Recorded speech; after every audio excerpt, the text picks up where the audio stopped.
दोस्तों, गरुड़ पुराण के अध्याय 8 में आप सभी का स्वागत है। गरुड़ पुराण के अध्याय 8 में आतुरदान निरूपण का वर्णन किया गया है।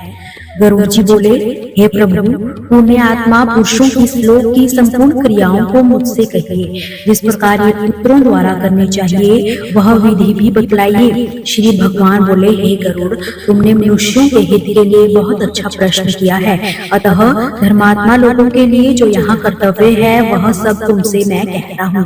सुकृत लोगों को चाहिए कि वृद्धावस्था में अपने शरीर को रोगों से ग्रसित देखकर तथा ग्रहों को अपने प्रतिकूल समझकर और प्राण के शब्दों को सुनकर अर्थात कान करने पर जो शब्द सुनाई दे वह ना सुनाई देने पर जान ले कि अवश्य मरूंगा। तब निर्भय होकर जानकारी में और बिना जानकारी में किए हुए पापों का प्रायश्चित करे। जब मरने का आतुर काल आवे तब स्नान करके शालिग्राम रूपी विष्णु जी का पूजन कराओ। गंध पुष्प कुमकुम तुलसी दल धूप दीप और बहुत से लड्डुओं के नैवेद्य से उनका पूजन करे। नैवेद्य से ब्राह्मणों को भोजन कराकर दक्षिणा दे और अष्टाक्षर मंत्र ओम नमो नारायण का या 12 अक्षर मंत्र ओम नमो भगवते वासुदेवाय का जप करे और विष्णु जी और शिव जी के नाम को जपे तथा श्रवण करे, क्योंकि भगवान का नाम कानों में पड़ने से वह पापों को नष्ट करता है।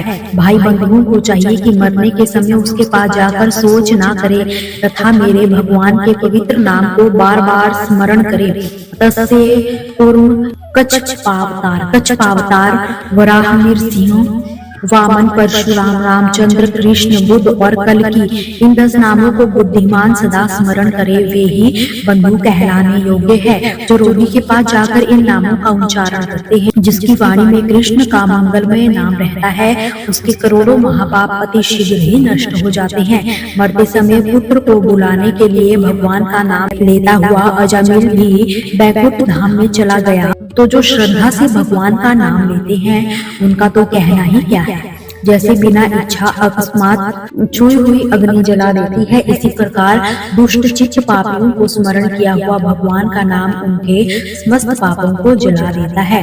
हे पक्षीराज गरुड़, श्री हरि के नाम में पाप नष्ट करने की जितनी शक्ति है, पापी मनुष्य उतने पाप करने को समर्थ नहीं। दूतों से यमराज कहा करते हैं कि नास्तिक मनुष्य को यहाँ लाया करो, परंतु भगवान का नाम लेने वाले को भूल कर भी न लाया करो, क्योंकि मैं स्वयं अच्युत केशव राम नारायण कृष्ण दामोदर वासुदेव श्रीहरि श्रीधर माधव गोपी वल्लभ और जानकी नायक रामचंद्र को भेजता हूँ। हे देवो, जो कमल नयन वासुदेव विष्णु धरणीधर अच्युत और शंख चक्रपाणी शरण भव ऐसा उच्चारण करते हैं, उन पाप रहित मनुष्यों को दूर से ही त्याग दो, अर्थात उन हरि भक्त धर्मात्माओं के पास भूलकर भी मत जाओ। भगवत भक्ति रस के जानने वाले परमहंस कुलों से सदा सेवित श्री भगवान के चरण काल के पराग रस से विमुख तथा नरक के मार्ग में तृष्णा रखने वाले असज्जनों को ही यहाँ लाना, जिनकी जहाँ भगवान के नाम और उनके गुणों को नहीं कहती और जिनका चित्त भगवान के चरणारविंदों के स्मरण के लिए कभी नहीं झुकता, उन भगवत सेवा से विमुख असज्जनों को यहाँ अवश्य लाओ। हे पक्षीराज गरुड़, इस कारण से जगत में मंगल रूप भगवान का कीर्तन बड़े भारी पापों का एक प्रायश्चित है। भगवान से विमुख बुद्धि वाले को किए हुए प्रायश्चित भी पूर्ण रूप से पवित्र नहीं कर सकते, जैसे मदिरा के घड़े को गंगा जल पवित्र नहीं कर सकता। कृष्ण भगवान का नाम जपने से जिनके पाप नष्ट हो गए हैं, वे नरक यमराज और यम के दूतों को कभी स्वप्न में भी नहीं देखते। जो अंत समय में ब्राह्मण को गोदान करता है, वह मांस हड्डी और रक्त से पूरित वैतरणी में कभी नहीं गिरता। इसी प्रकार अंत समय में जो श्री कृष्ण का नाम उच्चारण करता है, वह मांस हड्डी और रक्त से पूरित काया रूपी वैतरणी में कभी भी नहीं गिरता, अर्थात वह फिर शरीर धारण नहीं करता, यानी कि मुक्त हो जाता है। इसलिए पाप समूह के नाशक विष्णु जी के नामों का स्मरण अवश्य करे और भागवत गीता तथा विष्णु सहस्त्र नाम का पाठ करे अथवा श्रवण करे। एकादशी का व्रत, गीता, गंगाजल, तुलसी दल, भगवान का चरणामृत और भगवान के नाम ये मरण समय में मुक्ति का प्रदाता है। तदंतर घृत और सुवर्ण के साथ अन्न का संकल्प करे और वेद पाठी ब्राह्मण के लिए बछड़ा सहित गौ का दान करे। अंत समय में जो मनुष्य थोड़ा या बहुत जो कुछ दान देता है, हे गरुड़, वह अक्षय हो जाता है, और जो पुत्र पिता के लिए दान देता है वह भी अक्षय हो जाता है। अंत समय में सुपुत्र को चाहिए कि वह पिता से सब दान दिलवाए। इसी समय के लिए धर्मज्ञ मनुष्य पुत्र को चाहना करते हैं।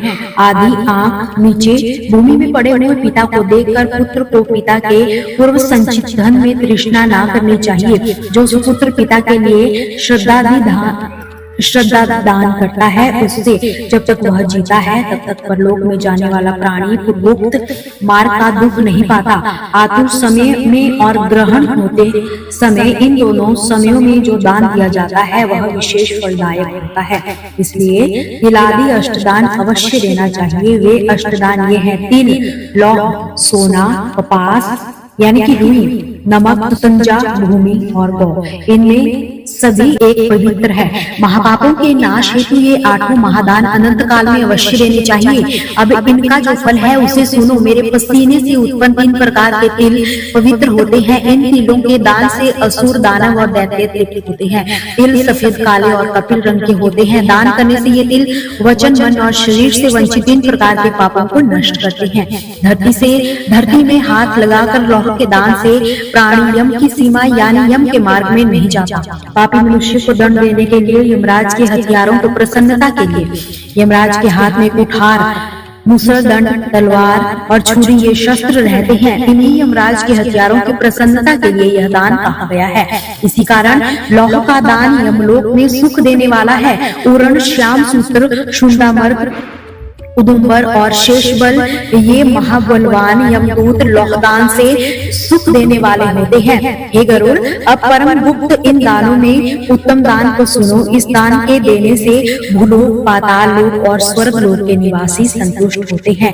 ब्रह्मा आदि देवता, ऋषि लोक और यमराज की सभा के सभासद ये सब स्वर्ण दान से प्रसन्न होते हैं।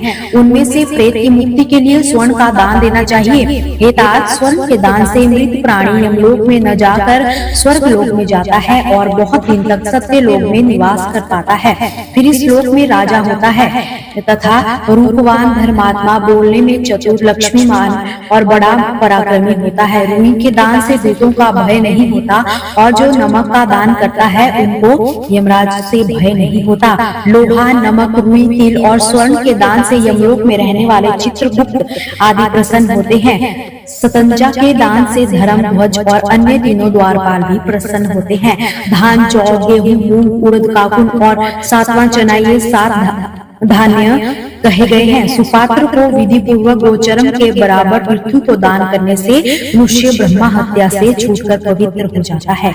यह मुनीश्वरों ने देखा है। राज्य में किया हुआ पाप व्रत, तीर्थ यात्रा और अन्य दानों से नष्ट नहीं होता, किंतु भूमि दान से विनिष्ट हो जाता है। जो मनुष्य धान्य से भरी हुई पृथ्वी ब्राह्मण को दान करता है वह देवता और दानवों से पूजित हो इंद्रलोक में जाता है। हे गरुड़, अन्य दान थोड़े फल देने वाले होते हैं, किंतु पृथ्वी दान का फल दिन गुना रात चौगुना बढ़ता ही रहता है। जो राजा होकर ब्राह्मण को पृथ्वी का दान नहीं देता वह दूसरे जन्म में गाँव में कुटी भी नहीं बना पाता और जन्म दर जन्म दरिद्री ही रहता है। राजा होने के अभिमान से जो भूमि का दान नहीं करता वह तब तक नरक में बसता है जब तक शेष भगवान पृथ्वी को धारण किए रहते हैं। इसलिए भूमिपति को भूमि का दान अवश्य देना चाहिए। अन्य लोगों के लिए भूमि दान की जगह मैंने गोदान कहा है। इसके पश्चात अंधधेनु, रुद्रधेनु, ऋणधेनु और वैतरणी धेनु ये 5 प्रकार के गौदान विशेष विधि के साथ देने चाहिए। गौ का दान 3 प्रकार के पापों को नष्ट करता है।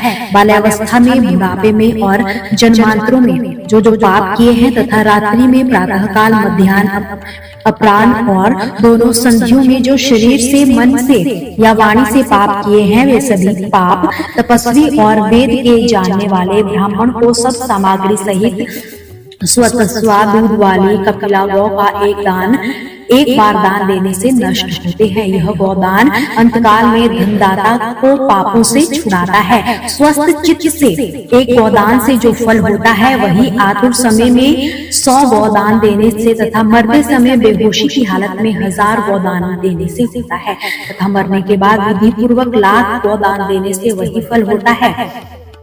तीर्थ में सत्पात्र को एक गौ देने से लाख गौदान का फल मिलता है। सुपात्र को जो दान दिया जाता है वह लाख गुना हो जाता है। सुपात्र को दान लेने का दोष नहीं होता और दाता को दान का अनंत फल प्राप्त होता है। जो ब्राह्मण वेद पाठ और नित्य होम करने वाला होता है तथा दूसरे हाथों का बनाया नहीं खाता, वह रत्नों से भरी पृथ्वी का दान लेकर भी पितृगृह के दोष से लिप्त नहीं होता। विष और शीत को नाश करने वाला मंत्र और अग्नि क्या कभी दोष के भाग होते हैं। वही गौ कुपात्र को देने से दाता को नरक में पहुंचाती है तथा लेने वाले के 100 कुलों को नरक में गिराती है। अपना कल्याण चाहने वाले विद्वान कुपात्र को गौदान ना दे, एक गौ एक ही को देनी चाहिए। बहुतों को एक गौ कभी ना दे, वह बेची हुई या बांटी हुई गौ 7 पीढ़ी तक कुल को भस्म कर सकती है। मैंने तुमसे पहले तो वैतरणी नदी की बात की, अब उससे पार उतारने वाला गौदान तुमसे कहता हूँ। काली अथवा लाल वर्ण की गौ को सोने के सींग, चांदी के खुर और आभूषण आदि से सजावे तथा कांसे की दोगुनी हो। उस गौ पर 2 काले वस्त्र चढ़ावे और गले की घंटी बांधे। फिर रूई पर वस्त्र सहित तांबे का कलश स्थापन करे। उस पर लौह के दंड सहित यमराज को सोने की मूर्ति तथा घी से भरा हुआ कांसे स्थापन करे। ईख की नाव बनाकर उस पर रेशम के धागों को लपेट दे और खोदे हुए गड्ढे में जल भरकर उसमें नाव को छोड़े। सूर्य की देह से उत्पन्न गौ को उस पर खड़ी करके शास्त्र विधि से संकल्प करे तथा ब्राह्मण को आभूषणों सहित वस्तुओं को दे और फूल, रोली और अक्षत आदि से विधि पूर्वक उनकी पूजा करे। हाथ से गौ की पूंछ पकड़कर और पैर को नाव में रखकर ब्राह्मण को सामने खड़ा करके यह मंत्र पढ़े, हे जगन्नाथ, हे शरणागत वत्सल भगवान, संसार रूपी डूबे हुए तथा शोक और संताप की लहरों से दुखित मनुष्यों के तुम ही रक्षक हो। हे विष्णु रूप ब्राह्मणों में श्रेष्ठ पृथ्वी के देवता, दक्षिणा के साथ मैंने तुम्हें वैतरणी गौ दी है। आपको नमस्कार है। यमलोक के मार्ग में 100 योजन चौड़ी महाभयंकर वैतरणी नदी से पार करने के लिए तुम्हें यह वैतरणी गौ देता हूँ। हे देवेश, यमराज के दुरूह मार्ग में मुझे तारने के लिए मेरी राह देखना। वैतरणी रूप तुमको नमस्कार है। गौएं मेरे आगे हो और मैं गौओं के बीच में बसता हूँ। जो सब प्राणियों में और देवों में लक्ष्मी रूप होकर स्थिर है, वही गौ रूप से मेरे पापों को दूर करे। हाथ जोड़कर इन मंत्रों से गौ और यमराज की प्रार्थना और परिक्रमा करके कलश आदि सब वस्तुओं को ब्राह्मण को दे। इस गरुड़ इस विधान से जो वैतरणी का दान करता है वह धर्म मार्ग से मिलता हुआ धर्मराज की सभा में जाता है। यदि शरीर स्वस्थ हो तो वैतरणी का व्रत करे और उस नदी से पार होने के लिए वेद पाठ को गौ देवे। हे गरुड़, गौ के दान से महामार्ग में वही नदी नहीं आती, इसलिए सदा पुण्य समय में गौ का दान अवश्य करना चाहिए। गंगा आदि सब तीर्थों में, ब्राह्मणों की बस्तियों में, सूर्य और चंद्रमा के ग्रहों में, संक्रांति के दिन, अमावस्या के दिन, दक्षिण उत्तर शयनों में, विष्णु संक्रांतियों में, योगांधी तिथियों में और सब पुण्य समयों में उत्तम गौदान करना चाहिए। जब मन में श्रद्धा उत्पन्न हो और सुपात्र ब्राह्मण मिल जाए वही पुण्य काल है, क्योंकि संपत्ति स्थिर नहीं रहती, शरीर भी स्थिर व्यतिपात नहीं है, वैभव भी हमेशा नहीं रहता तथा मृत्यु भी नित्य ही पास रहती है। अतः धर्म का संचय करते रहना चाहिए। अपने वित्त के अनुसार किया हुआ दान अनंत होता है। अपने कल्याण की इच्छा वाला विद्वान ब्राह्मण को दान दे। अपने हाथ से अपने लिए किया हुआ थोड़े धन का दान भी अक्षय होता है तथा तत्काल उसका फल प्राप्त होता है। दान रूपी राह का खर्च रखने वाला महामार्ग में सुख से जाता है, अन्यथा राह खर्च से रहित मनुष्य यम मार्ग में क्लेश ही पाता है। पृथ्वी पर मनुष्य ने जो जो दान किए हैं, यमलोक के मार्ग में वह आगे प्राप्त होते हैं। महान पुण्यों के प्रभाव से मनुष्य का जन्म मिलता है। उस मनुष्य शरीर को पाकर जो धर्माचरण करता है वह मोक्ष को पाता है। मनुष्य धर्म को न जानकर संसार में आता है और चला जाता है। केवल धर्म के सेवन से ही मनुष्य का जन्म सफल होता है। धन, पुत्र, स्त्री, भाई, बंधु और शरीर ये सब अनित्य है, अतः धर्म करना चाहिए। तब तक ही भाई और माता पिता है जब तक मनुष्य जीवित है। मरने के बाद क्षण मात्र में स्नेह निवृत्त हो जाता है। आत्मा ही अपना बंधु है, यह बार बार जान लेना चाहिए। जीते हुए ही यह विचार करके कि मरने के बाद कौन देगा, ऐसा जानकर अपने हाथ से ही सब दान कीजिए। जीवन अनित्य है, इसलिए पीछे से कोई भी नहीं देगा। काट और कंकर पत्थर के समान मरे शरीर को धरती पर छोड़कर सब भाई बंधु मुंह मोड़कर चले जाते हैं। केवल धर्म ही साथ जाता है। धन तो घर से ही छोड़ देता है और भाई सब शमशान से लौट जाते हैं, किंतु किया हुआ शुभ अशुभ कर्म ही उसके साथ जाता है। मनुष्य जैसे शुभ और अशुभ कर्म करता है वैसा ही सर्वत्र भोगता है। इस दुख से भरे संसार सागर में कोई किसी का नहीं होता। कर्म संबंध से प्राणी संसार में आता है और कर्म का क्षय होने पर चला जाता है।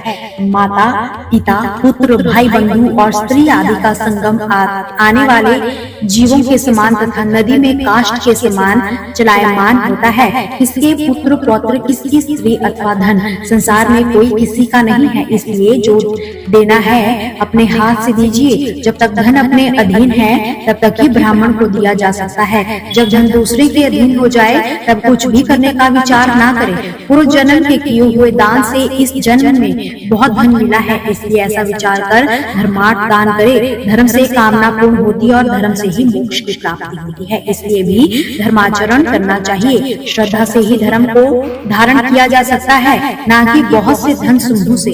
धनहीन भी श्रद्धालु होकर स्वर्ग को चले गए। जो मनुष्य पत्र फूल फल और जल मुझे भक्ति से देता है उसी संयमित चित्त वाले का भक्ति से दिया हुआ मैं भोजन ग्रहण करता हूँ। इसलिए विधि पूर्वक दान अवश्य देना चाहिए। थोड़ा हो अथवा बहुत इस बात की गिनती नहीं करनी चाहिए। जो पुत्र आतुर समय इस भूमि में पिता के हाथ से दान दिलवाता है उस धर्मात्मा पुत्र की देवता भी पूजा करते हैं। जो पुत्र माता पिता के निमित्त सुपात्र को दान करता है वह पुत्र पौत्र और प्रपौत्र सहित अपनी आत्मा को भी पवित्र करता है। पिता को देने से 100 गुना, माता को देने से 1000 गुना, भगिनी को देने से 10,000 गुना, भाई को देने से अक्षय फल की प्राप्ति होती है। देने वाले को ना तो उपद्रव भी होते हैं और ना ही नरक की यातनाएं ही सहनी पड़ती है और ना मरने के समय यमदूतों का भय सताता है। जो लोग से आतुर समय पर दान नहीं देते, हे गरुड़, वे पापी कृपण मृत्यु के पश्चात सोच करते हैं। जो पुत्र पौत्र भाई सगोत्री और मित्र आतुर काल में दान नहीं देते, ऐसे मनुष्य ब्रह्मा हत्यारे ही होते हैं। इसमें रज मात्रा भी संशय नहीं है। तो दोस्तों ये था गरुड़ पुराण सरोधारे आतुर दान निरूपण नामक 8वां अध्याय। मिलते हैं 9वें अध्याय में और जानेंगे कि आखिरकार गरुड़ पुराण के अध्याय 9 में क्या विशेष है। तो जानने के लिए हमारे साथ बने रहिए और चैनल को सब्सक्राइब करके जरूर जाइए।